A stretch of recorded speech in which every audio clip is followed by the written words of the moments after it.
Poltergeist II, The Other Side from 1986. Now, this won the poll between Feast 2 and Poltergeist 2, because now we got two trilogies going on. I did the videos on Feast and Poltergeist last week. Feast 2 will be next. Then I'll put up a poll again for Poltergeist 3 versus Feast 3, which I already know how that poll's going to go. This film I haven't seen in a while. I don't want to say least favorite, because I do actually like this one, from what I remember, more than the original. But 3 has always been my favorite. This one is the one I'm least familiar with out of the 3.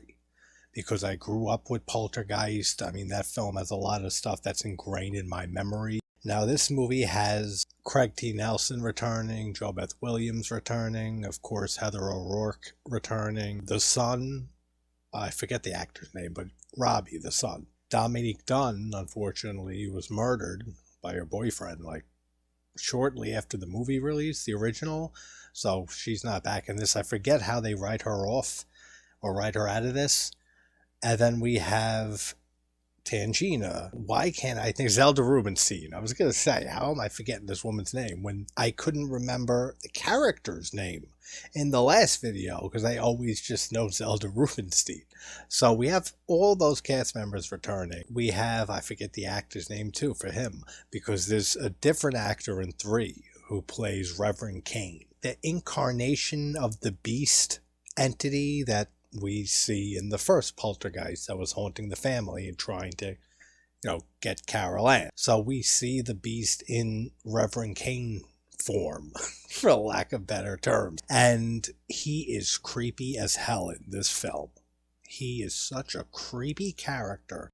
And that's one thing I feel like 2 and 3 don't get enough credit for and aren't even talked about much. I mean, you always hear the original Poltergeist thrown into horror conversations, especially because it is a classic film. Now, Spielberg didn't return for this, neither did Tobe Hooper. They have no involvement, but the people who co-wrote the script for the original with Spielberg wrote this film. So at least they wrote for the original Poltergeist. But I think this movie and the next one, even though the actor who plays Reverend Kane in 3, I don't think is as creepy as Reverend Kane in this movie. He is so fucking creepy looking in this. And he does a great job, the actor. But that's something I don't feel like these movies get credit for, these sequels, is how creepy they are at times. And that's an issue I always had with the original film, is how I always felt it's too kid-friendly and family-oriented. It's for the family, that movie. Outside of, like, the few scenes I mentioned in the video that are just absolute nightmare fuel for kids that watch it. Like the guy picking his face off. Those few scenes. Mostly, it's a lot more kid-friendly, which is why I never could fully love that movie or fully get into it. But 2 and 3 are a lot more serious, and they're a lot more creepy, in my opinion. So that's something I feel they don't get enough credit for. This is the one I'm least familiar with. I know we have a shaman, a Native American shaman in this movie for some reason, even though we have Zelda Rubinstein returning. So I forget what the shaman ends up doing, but basic plot synopsis for those who haven't seen this sequel, which, like I said, is a lot of people who haven't seen both of these sequels, which if you haven't, please check them out. But the Freelings, they move to another house. They live with Diane, JoBeth Williams' character, her mother, who's a clairvoyant, which Carol Ann also, they get into a lot of that, of clairvoyancy and that it runs in the family. Diane also has this type of gift, and she has to use it at the end and find it inside of her. I remember that. Basically, they move to this house, and then the grandmother dies, and they meet Reverend Kane, who Carol Ann runs into, and he starts trying to manipulate the family and to get Carol Ann for his own nefarious reasons. That's basically all you have to know going into this. But this is a very fun sequel, and there's some cool effects in this from what I remember. That scene when Steve is puking out like this creature, like this weird thing is coming out of his mouth.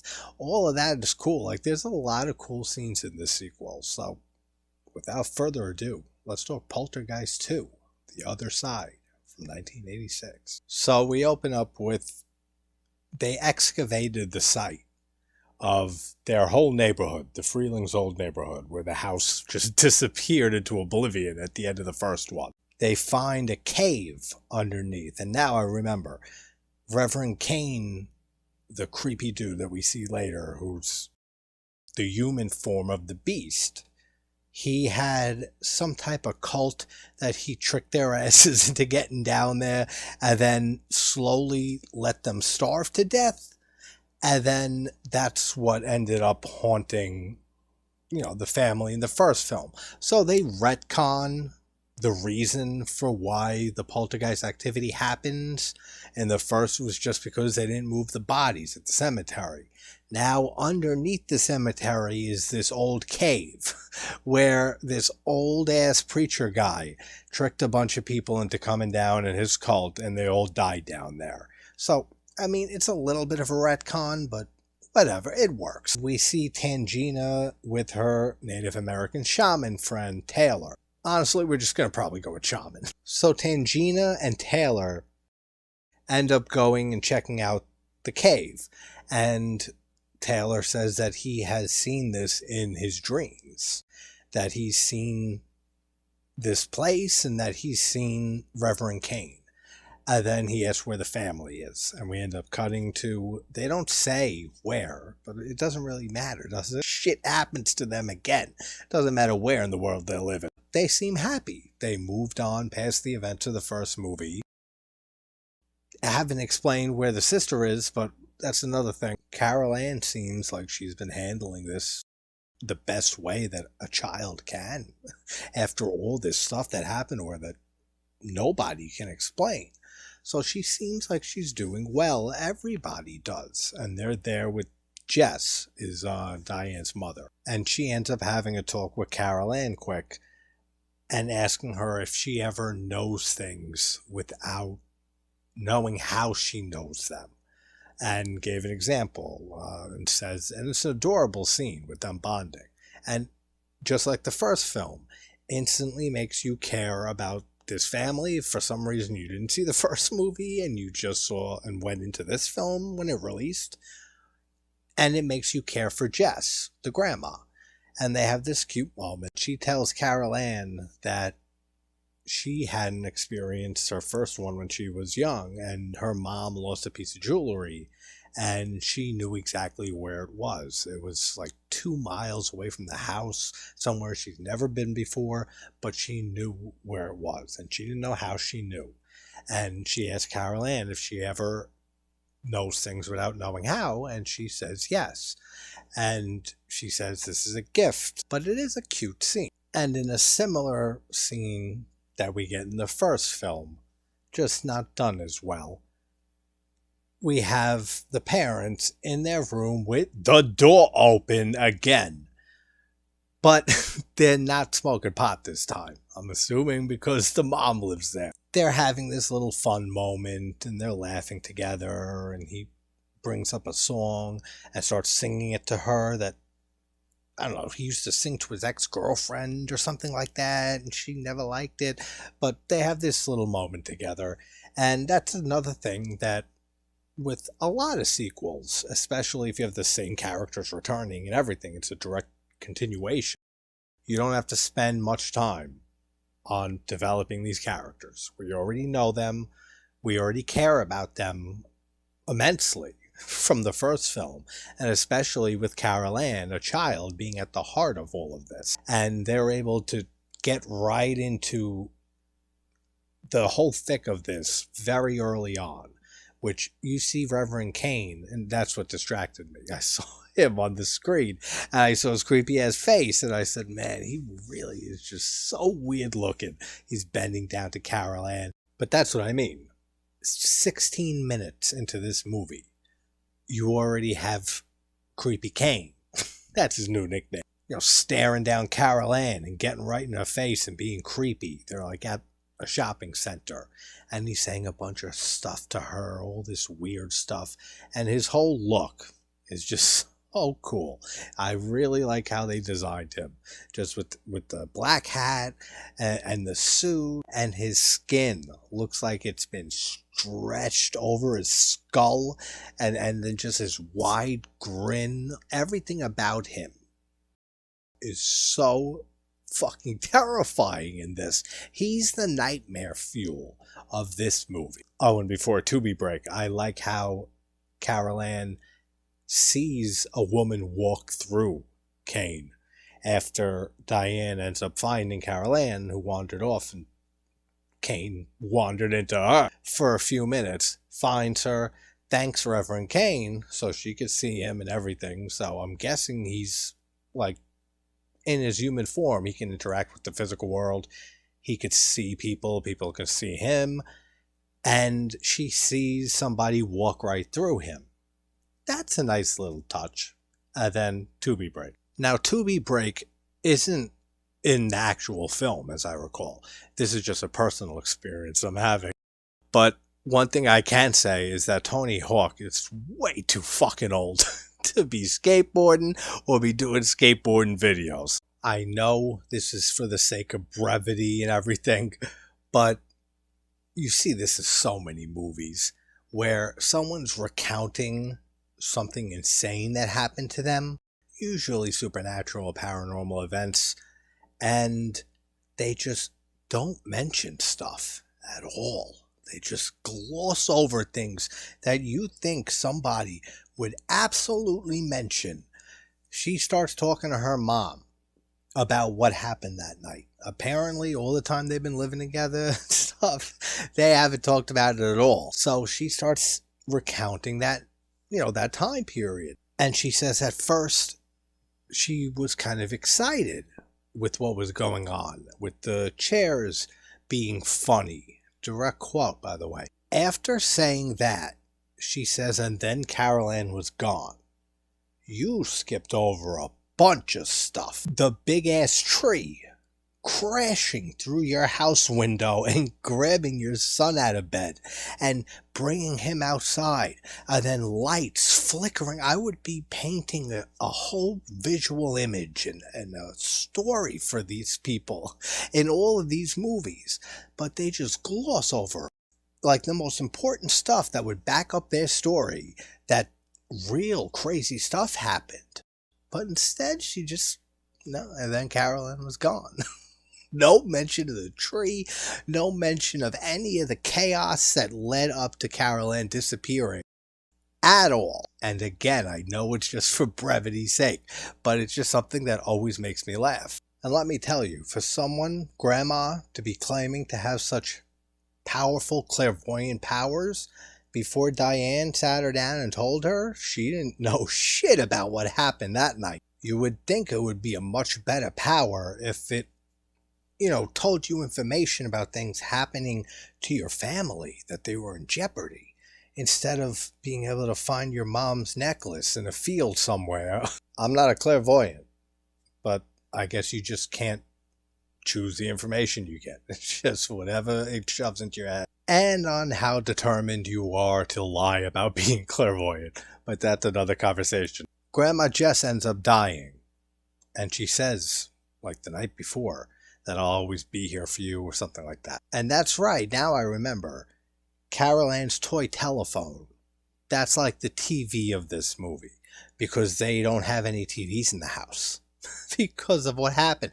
Despite the fact that I mentioned in the video on the first movie, at the end when they get in the hotel and they wheel out the TV, they know the TV has nothing to do with anything. It's because in the first movie, it's because they built the property on top of the burial ground. In this movie, because Kane's cult died down there too. So it has nothing to do with the TV. That was just a way for, Kane / the Beast to get to Carol Ann, and that he can access this world, I guess. It's like some type of frequency or platform electricity that they could travel through, kind of like Twin Peaks and the lodge entities. So they use the TV. So there's none in the house here. So he uses the toy telephone. It's not connected to a line or anything, whatever, it doesn't matter. But she has this creepy conversation with what she thinks is her grandma and says, like, I love you too, grandma, and is talking with her for a bit and then hangs up this toy phone. And then the next morning, they find out that grandma died in her sleep. It seems like she just passed away in her sleep, like nothing really happened to her, unless I'm forgetting something that is revealed later that Kane had something to do with her death. I really don't remember. She ends up dying, is the whole gist of this. So Carol Ann ends up getting another call that night. Storm outside, just like the first movie. And first she thinks it's grandma. And adorable how she asks, do you have wings now? Like she's an angel. Then she realizes it's not her grandma and it's Reverend Kane. And she says, no, I don't remember. So I'm guessing he said, remember we met at the mall or wherever they were. I'm pretty sure it was a mall, like an outdoor shopping center. It doesn't matter. Then some creepy imagery here. We have the doll in the rocking chair behind Carol Ann that turns and looks at her when she's on the phone with Kane. And then Robbie wakes up and all hell breaks loose. The CGI, just like the first movie, it doesn't look bad. It doesn't look great. But it's in the same spirit of the first movie. It's very much the same type of effects work. And 3 also has very similar effects. So it's very consistent through the series. The house starts shaking and shit. Lights are going in and out. And they run out of the room, the parents.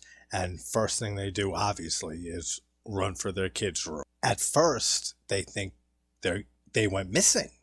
That they both got sucked into the void or some shit. But they end up going into the closet because they hear the clicking of the little robot doll that Robbie has. It clicks, holds a gun up. They hear that. They approach the closet. And then Carol Ann ends up giving another famous line. When she reveals herself, she's hiding under a blanket. And she says, they're back. That's another famous line. Not as iconic as they're here. The Freelings, after that little experience, I mean, it's not a little experience, but that short event, they end up fleeing the house and they plan on moving again. And Taylor, the shaman, ends up at the front door and says, it doesn't matter where you go. It's going to find you. Stephen doesn't want to hear any of this. He says, whatever, you stay, I'm out of here. They go to some diner.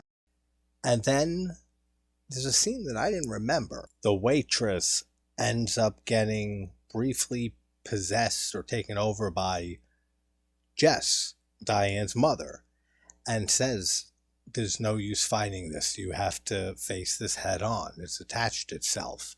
And she gets very emotional, obviously. Says, Mama. And then you see the waitress come out of like a trance and she repeats herself, says Mama to her, and she says, I'm not your mother, lady. And then she walks away and she says what happened. So she was briefly taken over by the spirit of the mom.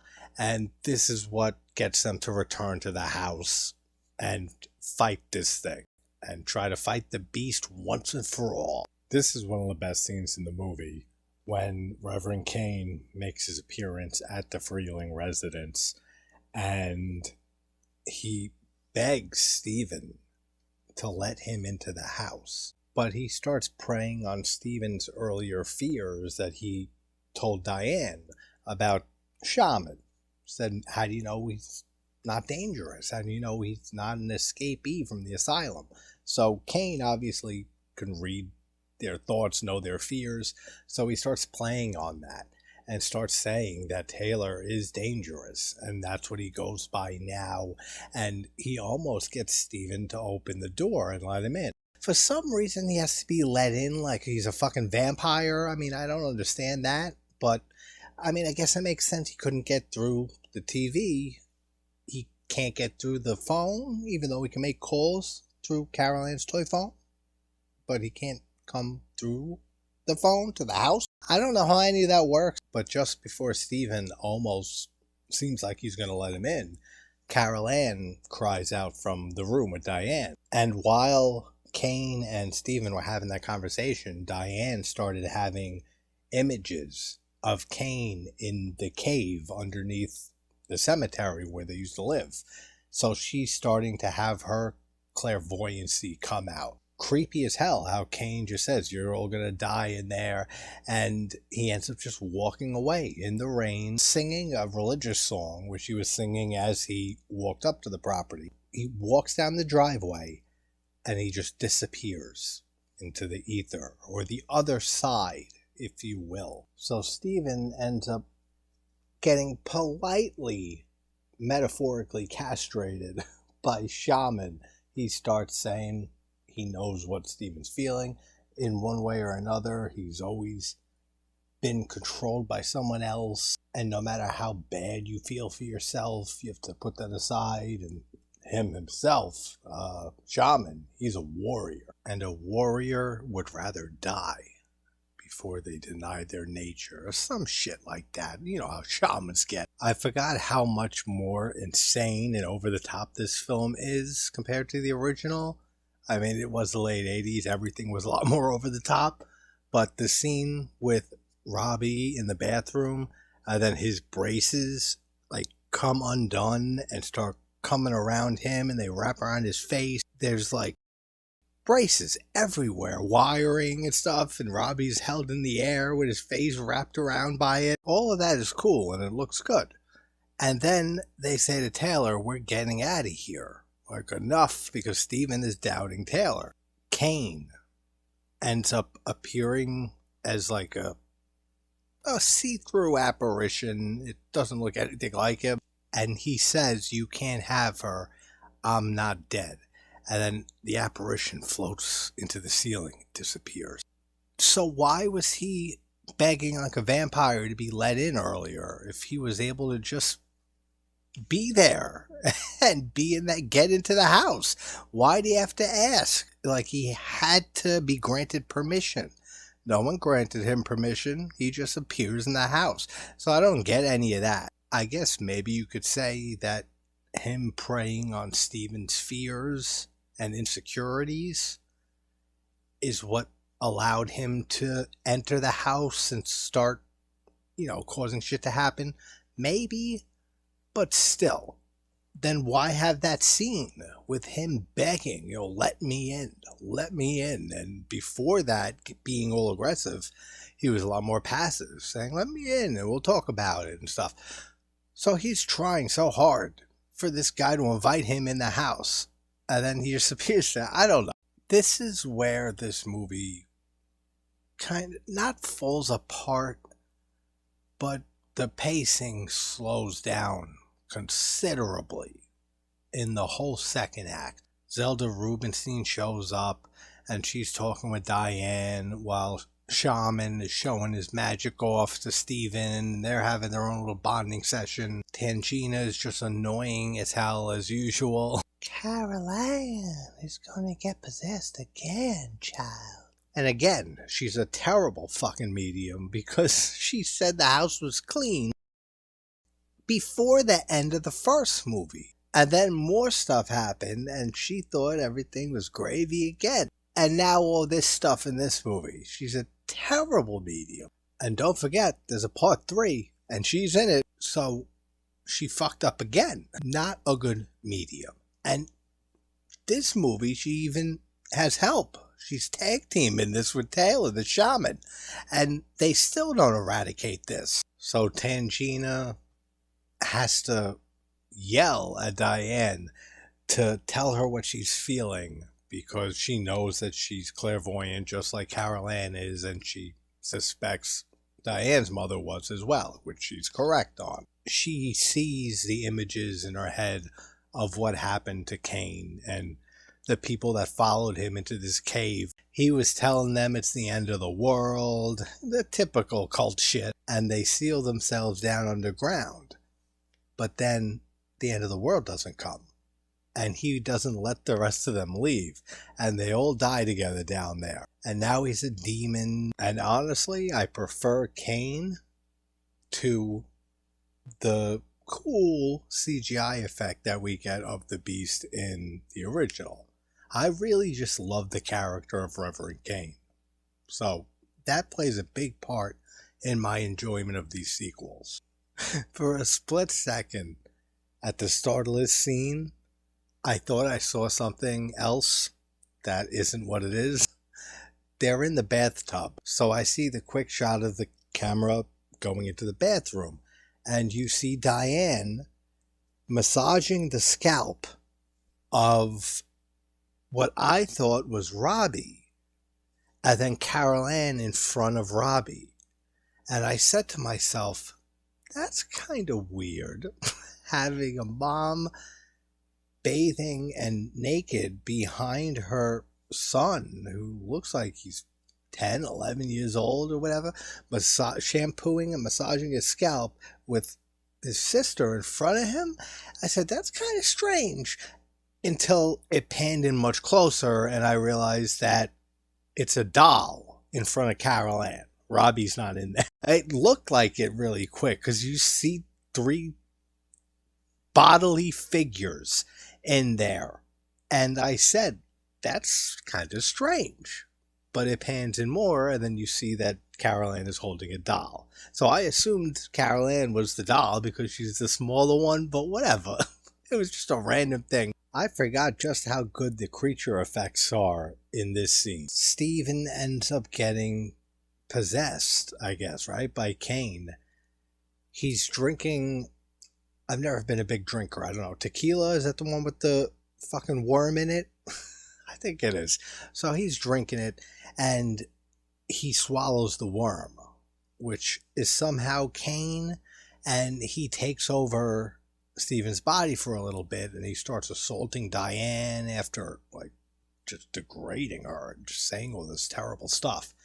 And he ends up puking out the worm creature, and then it very quickly grows into this, like, it looks like the creature from the Black Lagoon a little bit, but like it doesn't have legs at first. It has little stubbies, but it has like the rib cage exposed. All of that looks really good. And then it doesn't run, it crawls off, but it's pretty suspenseful. And then the creature pops out after they're walking around looking for it and attacks Steven. So I'm guessing this is Kane in just another form, right? He can turn into whatever he wants, basically. Shaman to the rescue. He comes in with his little smoke spell, and Kane gets sucked out through the ceiling. He gets sucked off. Just like the first movie, there's a lot of cool effects leading up to the end of this. When Diane sees briefly the hallucination when she opens the closet of all the skeletons popping out at her, that looks really cool. When Steven, Diane, they get the whole family together and they all try to get in the car and flee. And we get like a Texas Chainsaw Massacre moment where a chainsaw just starts moving and levitating on its own and starts attacking the car, and all of that is very well done. And they end up driving out of there. But then they realize that they have to put an end to this once and for all, and they end up going back to the old property and going to the cave that Kane and his followers died in. And the score is great in this, just like the first film. We have Jerry Goldsmith, who returned for this sequel here. I like the evil choir omen type music that plays in certain scenes of this. It's very effective. Carol Ann and Diane end up getting sucked off into the other side, and Steven and Robbie end up jumping into a fire made by the shaman, and they end up crossing over and try to band together as a family. And then there's a cool effect when Carol Ann, like, she almost dies, but while they're on the other side, her body, like, quickly changes to a skeleton. She decomposes and then she disappears. That looks really cool. Grandma Jess shows up on the other side and ends up pushing Carol Ann back to the family. And they all get out of there. All is well in Tinseltown for now. And then a stupid comedic ending. Taylor leaves And then they realize they have no car, and they say, "Wait, we need a ride!" And hey, hey, hey, and they chase after him, and the credits roll. So that's Poltergeist 2, The Other Side from 1986. It's a worthy sequel, and it's a lot of fun. And there are some good creature effects in this, and you already care about the characters, so it's easy just to dive right into this after watching the first one. Is it a great movie like the first one, even though I don't love the first one? No, this is nowhere near the first one. But it is fun. And I love the character of Reverend Kane, as I said, who we get again in 3, who is recast. So I don't care for the recast. I forget the actor, but I much prefer him in this. 3 also has Laura Flynn Boyle in it, who I love. So, and that ties in nice with the Twin Peaks watch-alongs, which the next one will be next Saturday. Every other week, I want to try to do that, and we'll get through 3 episodes at a time. After this will be Feast 2. Then I'll put up the poll between Feast 3 and Poltergeist 3, and let those two, duke it out for the win. All right, guys. Hope everyone's having a good morning, afternoon, or night, and I will talk to you soon. Take care, guys.